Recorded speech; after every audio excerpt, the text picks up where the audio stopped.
So I posted a little clip from Sweet Home Alabama, and I think it's at like 18,000 views on YouTube. It was one of my favorite parts of the movie. So, I started this, again, no frill series about romantic comedies. So let's just go ahead and dive into Sweet Home Alabama and why it's one of the best rom-coms of all time. Number one, both main characters are hot and in their prime. Reese Witherspoon starts the movie just fresh off the runway from, like, I think not her debut collection, but one of her hottest. She's like the in demand designer.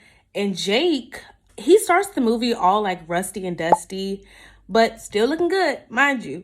But he's also like the most popular glass maker, glass blower in Alabama. I don't know exactly. They never gave it like a title, but extremely successful. He owns a plane, he owns a restaurant, a store. He still had their house that they had when they were initially married, and looking good, right? Number two, it is actually hilarious. I think the juxtaposition between her being in New York all that time and also not coming back for 7 years, like they haven't seen her in a while. She has a new accent, which is like part of it, because then like as the movie go along, like we see the more and more country she gets. But it's hilarious between Jake and Reese. I forget her character's name in the movie, but even like that opening scene where she's like trying to get him to sign the papers for the divorce, and then she won't leave the house.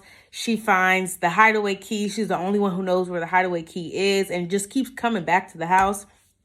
It's just like a very haha type of movie.